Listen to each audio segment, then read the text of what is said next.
And oftentimes, the more success you have in life, equally, the more people hate you.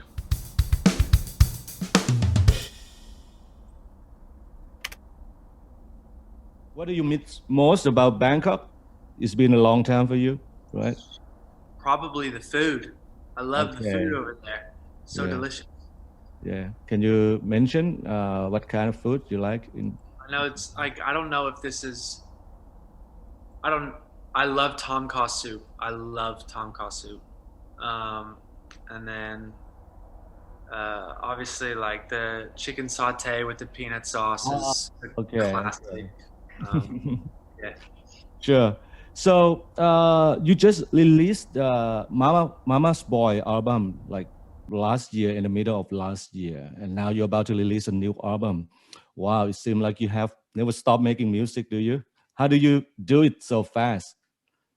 Well, so we put out Mama's Boy October 2nd of last year, and I was faced with a decision. I could either sit back and do nothing and hope the world opens up, or I could go write more songs and make another album. I chose the latter, and I pushed myself to the absolute limit. I must say, I'm exhausted, but I am so glad that I did, and I think it's very much worth it, and it's going to pay off. And yeah, and I had a blast doing it.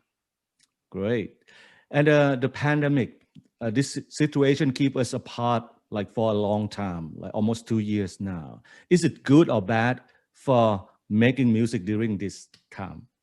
It's the short answer is it's not great, because I think music needs context. Yes. You know, we could anyone could write objectively the best song in the world, right? And you put it out, and everyone in the world's like, sounds great, like really good, cool. And then they listen to it for like 2 weeks and like, what else? And it's just, you know, because there's however, you know, all this time has given me the opportunity to make music quickly, and it's given me more time with the creative process. So, but ultimately, like, I wouldn't trade playing shows for anything in the world. You know, very few artists play more shows than us every year. We play almost 130 shows every single year, and it's a big part of what we do. And we definitely are very much looking forward to having that opportunity again. Yeah, I think everyone would like to see your show again, like as soon as possible. We really need concert now. Yeah, I know, seriously. Yeah. So the name of your new album is kind of weird though. GGBBXX. Could you tell me more about this name? Yeah, totally. In short, GGBBXX doesn't mean anything. Right. The 12 songs on the album, I'm obsessed with how they feel. And so adding any word from the dictionary as an album title seemed to take away or distract from the feeling of those songs. So I was like, how about we just make up a word, you know, or make up like a phrase or a series of letters. And so I just decided we'd do GGBBXX. And it's, you know, we just told the world that was the title of the album. So I'm hearing other people like yourself say it for the first time, and it sounds awesome. sounds so cool. And ultimately, whatever these 12 songs make you feel is what that title means. Wow, that's a great idea. And the cover art is also like a piece of art. It's really, you know, quite interesting. Could you tell me more about that? Yeah. I really, really appreciate you saying that. We worked very hard on it, and it was very, very important to me to get it right. I woke up one evening with a vision of, sounds crazy, but like a brain, but made out of fruit.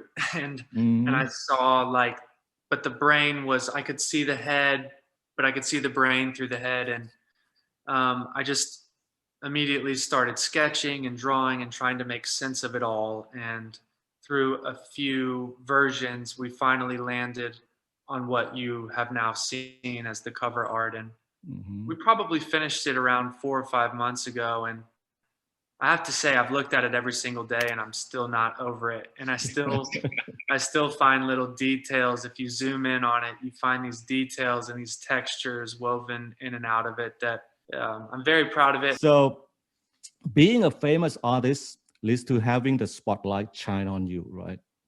And when there are news that mention you in a negative way, how do you handle it? Let me think. I think ultimately I can't please everybody. You know, I love to make music and I love to make people happy. Mm-hmm. The truth is I can't make everybody happy. And oftentimes the more success you have in life, equally the more people hate you or want to say things or make things up. And I think really it's a learning process. I'm still learning how to deal with negativity or criticism, but ultimately I can't control what people want to say about me or what people think about me. So it's not really worth my time. I can only really control what I do as a human and how I treat others and how I love my people around me and the art that I make. So I focus all my energy and time on that and just kind of let the negative stuff slide. You work really hard to write songs and you want people to like them. Yeah. and it's not very fun if they don't. But you know, ultimately, like I said, I love to make music and I love to make people happy. Hopefully I can make people happy with my music, but if not, there's plenty of other artists out there that I'm sure they can go listen to. Great. Another thing is, some people expect successful artists to do something as a give back to the society, sometimes like a social issue or political issue. What is your opinion about this? I think that's cool. I don't really tell people what to do with their platforms or what to do with their lives. It's really none of my business. Personally, for me, I've found a charity that I really love called Charity Water, and they're incredibly transparent and they just provide clean water for people. People need clean water. And so I'm all about aligning myself with them, and recently had a birthday earlier this year and asked the people who follow me if they'd give even just like $1 or 1 cent to this charity, and I would match it. And we were able to raise close to $18,000 to give for clean water, and we're going to be partnering with them when we go on tour, giving a portion of our ticket sales to Charity Water to get people clean water. But you know, that's my own personal conviction, and that's something that I feel called to do. And so it's really that's just my kind of thing. Great. In your opinion, in order to be a successful artist, what are some of the most important factors? Well, I'm still trying, by the way. I'm still trying to get there. Okay. But I think the only thing that I can really say I've done right is not give up. I just never have really been good at quitting. And you know, if you try something and it doesn't work, try something different. And you know, a big story of this band is that I wrote a lot of really bad songs before I ever wrote a good one, and that takes time and practice. And just like anything, songwriting is like a muscle. The more you do it, the stronger it gets. And if you neglect that muscle, it loses its power and it loses its strength. And so there's a lot to be said for practice, and there's a lot to be said for not giving up and being persistent. Great. Because this answer my next question already, so I will skip that question. Okay.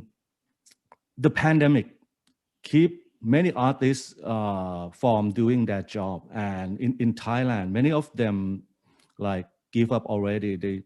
Some of them have sold their instrument because they can't, you know, find the place to play music or do their job anymore. So what is the most important lesson that you have learned during this?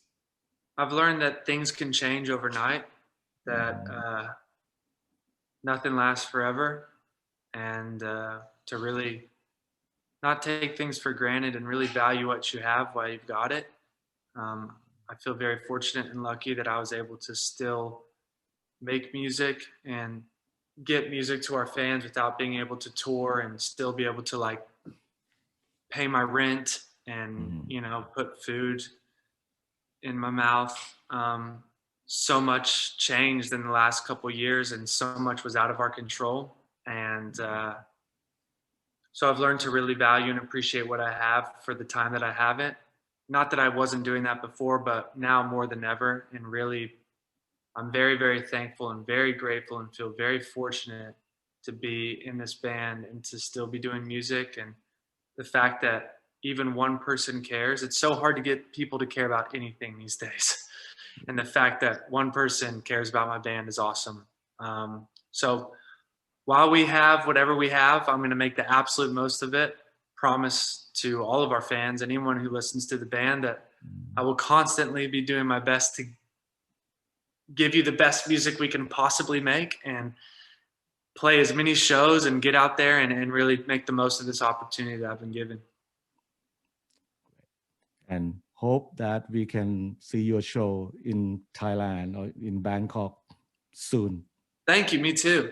And have fun. Listen to your fan pronounce your album name, GG BBXX. That's right. That sounds great. Thank you so much. Thank you for having me here.